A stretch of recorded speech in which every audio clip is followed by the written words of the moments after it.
그 오늘 우리 서비스 디자인 딜리버 단계에서 서비스 브랜딩에 대한 이야기를 갖다가 하고 오늘 진도 나갈게요.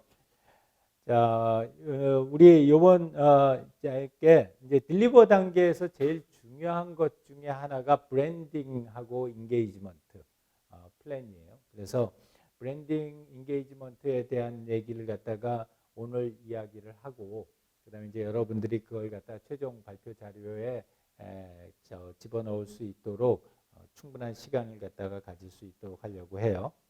자, 그래서 기본적으로 이 딜리버 단계는 우리가 앞에서 얘기했던 그런 서비스 디자인 모델에서 그리고 프로토타입과 스토리보드에서 만들었던 그런 애들을 갖다가 이제 실제로 외부에 내보내야 되는 거예요. 실제 외부에 내보낸다는 거는 우리가 이 서비스라는 거는 눈에 보이지 않기 때문에 뭔가 서비스를 사람들이 느낄 수 있는 존재로 만들어줘야 돼요.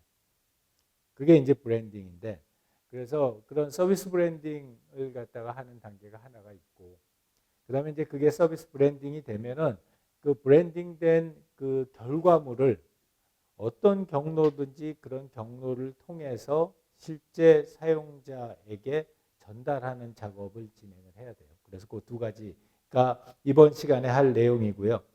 나머지 이제 실제로 이쪽은 런칭을 하고 나서 그 다음에 서스테이너블하게 운영하는 단계를 갖다가 진행을 하면 돼요.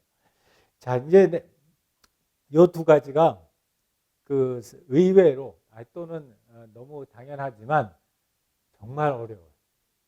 나는 요새 스스로 이제 이 사업을 한번 해보니까 이게 이 교과서에서 얘기하는 거하고 실제로 얘기하는 거하고 이 체감하는 난이도가 정말 한 10배, 20배 정도 차이가 나는 것 같아요. 그래서 이런 그 브랜딩하고 프로모션에 대한 특히 서비스에 대한 브랜딩과 서비스에 대한 프로모션 또는 인게이지먼트라고 하는 게 일반적으로 예전에는 우리가 실제 제품이 있었잖아요. 눈에 보이는. 그래서 아주 피지컬한 그런 제품이 있었었는데 그런 제품이 없는 상태에서 얘네들을 갖다가 실제 사용자한테 전달한다는 것이 정말로 굉장히 어렵구나 하는 생각을 해요. 그래서 오늘 여러분들하고 그 프로세스를 갖다 한번 간단하게 진행을 해보려고 하고요. 그래서 이제 과연 정말 이러한 것들을 어떤 식으로 해서 사용자들한테 전달을 할 수 있겠느냐. 자, 그러면 우리 전통적인 입장에서의 브랜드에 대해서도 한번 알아보면은 왜 우리 이런 표 많이 봤잖아요. 일반적으로 회사의 브랜드 같이 하면은 코카콜라가 제일 높고 그 다음에 IBM, 마이크로소프트, 구글, 뭐 제너럴 일렉트릭, 맥도날드 이런 식으로 해서 여러 가지의 브랜드들이 있고 그 브랜드의 가치가 대단한데 그리고 어떤 때는 그 제품이 가지고 있는 전체 가치의 100%를 다 브랜드 밸류라고 생각하는 사람들도 있어요. 예를 들어서 나이키 같은 경우. 그런 경우는 실제로 그 회사가 가지고 있는 에셋이라든지 뭐 시스템이라든지 이런 것보다도 그 회사가 가지고 있는 브랜드 가치가 그만큼 높다라고들 얘기를 해요. 그래서 이제 그렇게 보면은 브랜드라는 게 뭐냐? 브랜드라는 거는 뭐 여러 가지 굉장히 구체적인 그런 그 정의들이 있지만 나는 브랜드다. 그럼 브랜드를 갖다 약간 추상적으로 얘기를 하면은 set of expectation이다. 나는 세스 고딘이 한 건데 set of expectation이다. 라고 하는 이야기가 제일 가슴에 와닿아요. 실제로 사업을 해보니까. 그러니까 뭐냐면 우리가 어떤 브랜드의 이름을 갖다 딱 들었을 때 그 브랜드로부터 또는 봤을 때 그 브랜드로부터 사람들이 기대하고 있는 밸류의 총합. 그래서 우리가 예를 들어서 맥도날드다. 그러면은 맥도날드가 가지고 맥도날드라고 하는 로고를 보고 그 레스토랑을 갖다가 우리가 떠올리거나 봤을 때 내가 저기 가면은 어떤 서비스를 받고 어떤 음식을 먹고 종업원들이 어떻게 움직일 것이라는 걸 갖다 익스펙테이션 하잖아요. 그런 익스펙테이션, 기대감의 총합. 이걸 갖다가 우리가 브랜드라고 하자. 그래서 그런 거하고 마찬가지로 쓸 수 있는 게 implied promise 라고 해. 내재된 어떤 내재된 약속들. 그래서 사람들이 그 회사의 브랜드를 갖다가 가지고서 그 회사에서 우리에게 어떤 서비스를 제공할 것이다 라고 하는 프라미스를 갖다 우리가 기억하게 한다는 거예요. 그리고 그런 프라미스 때문에 한번 사용한 사람들이 재구매하게 되고 또 고객의 충성도가 높아진다. 그런 것 때문에 특히 이 전통 소비재에서 제품들에서 브랜드에 대한 서비스, 브랜드에 대한 중요성을 갖다 상당히 많이들 얘기를 하고 있고요. 그 다음에 이 브랜드라고 했었을 때 가지고 있는 세 가지 컴포넌트들을 갖다가 우리 삼각형으로 이야기를 하는데 그것도 참 할수록 생각을 해볼수록 참 잘 정의했다라는 생각이 들어요. 회사가 있고 서비스를 제공하는 사람이 있고 그 다음에 그 서비스를 갖다가 맞는 사람이 있다면은 실제로 사용하는 사람이 있다면은 회사는 서비스를 사용한 사람한테 약속을 하는 거예요. 우리가 이런 밸류를 또는 이런 기대를 충족시켜 주겠습니다. 라고 하는 약속을 하는 거고 이 컴퍼니는 프로바이더들한테 그러면 이런 약속을 지키기 위해서 어떠한 여건들을 마련해 주겠습니다. 라는 걸 갖다 하는 거고 그 다음에 프로바이더가 커스터머한테는 그 앞에서 컴퍼니가 약속했던 그 약속을 갖다 내가 이렇게 지키겠습니다. 라고 하는 그래서 약속이라고 하는 측면에서 회사와 프로바이더와 커스터머가 되는 거죠. 예를 들어서 이 앞에 있는 케미팀이다. 케미팀이 이제 회사를 차렸어요.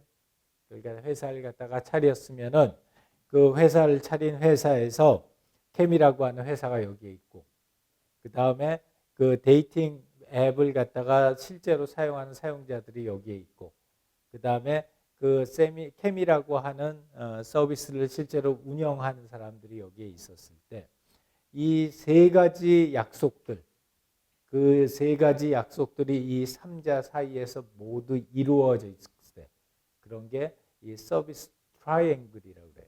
그래서 이 서비스 트라이앵글을 갖다가 표현하는 요 약속들을 우리가 브랜드다 이렇게 얘기를 합니다. 그래서 서비스 브랜드의 특징을 가지고 우리가 보게 된다면 기존에 있는 브랜드들은 상당히 매스 커뮤니케이션 중심으로 했었어요. 그래서 기업을 굉장히 강조를 해요.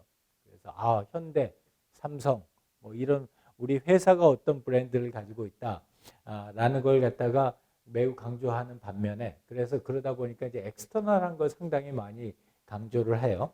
그래서 앞에 있는 이 세 가지 삼각점에서 본다면은 요 점을 굉장히 강조를 하는 거예요. 삼성전자라고 하는 회사가 일반 소비자들한테 갤럭시 10을 사면 이런 것이 좋습니다.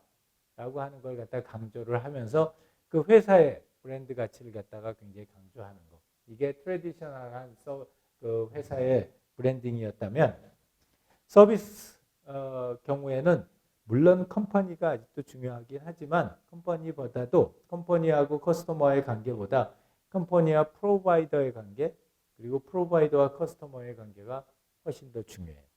그건 무슨 얘기냐면 실제로 서비스를 제공하는 사람과 그 회사와의 관계 그리고 제공하는 사람과 실제 서비스를 최종적으로 사용하는 사람과의 관계 요 두 관계가 요 관계보다 훨씬 더 중요하다는 거예요.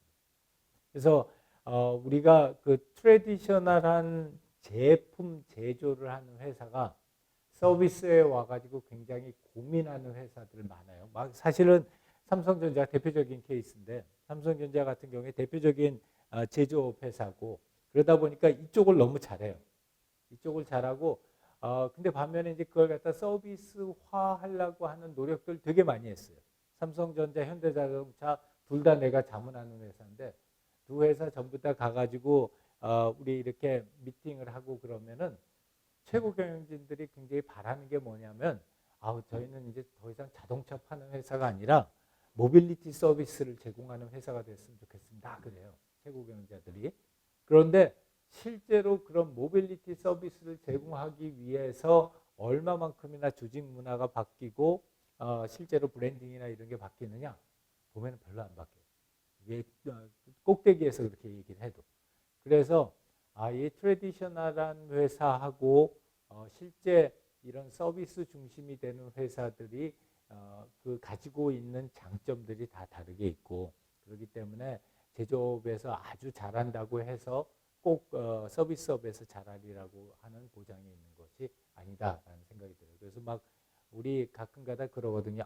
이런 거 하는데 삼성전자가 들어오면 우리 어떡하나, 다 망하겠는데, 이렇게 이야기를 하는데 글쎄 다 망할까 하는 생각이 들 때가 많이 있어요. 그래서 두 가지 이제 중요한 포인트를 갖다가 얘기를 하자면은, 첫 번째는 인터널한 커뮤니케이션. 그러니까 회사와 그 회사를 구성하고 있는 종업원들 간의 커뮤니케이션. 그것이 이 서비스 디자인에서는 굉장히 중요한 역할을 해요. 여러분들이 지금 이제 블루프린트를 만들면서, 서비스 블루프린트를 만들면서 위에 있는 세 칸은 피지컬 에비던스나 그 실제 사용자나 또는 사용자하고 직접적으로 접촉하는 사람 또는 시스템은 우리가 일반적으로 많이 이야기를 하지만, 뒤에 밑에 두 칸에 있는 백스테이지나 서포팅 스텝 같은 경우는 블루프린트 작성하면서 우리가 뭐하러 이걸 만드나, 실제로 사용자한테는 눈에 보이지도 않는데 뭐하러 이런 걸 만드나 라고 생각하기가 쉬운데, 실제로 서비스 디자인이 어려운 이유 중에 하나는 그런 엑스터널한 커뮤니케이션만큼이나 인터널한 커뮤니케이션이 굉장히 중요하기 때문입니다. 그래서 예를 들어서 이제 우리 앞에 있는 케미팀이 데이팅 서비스를 하는데, 우리 그 제일 고생한 가운데 있는 이은영이가 이제 CEO가 됐어요. 사장이 됐어요.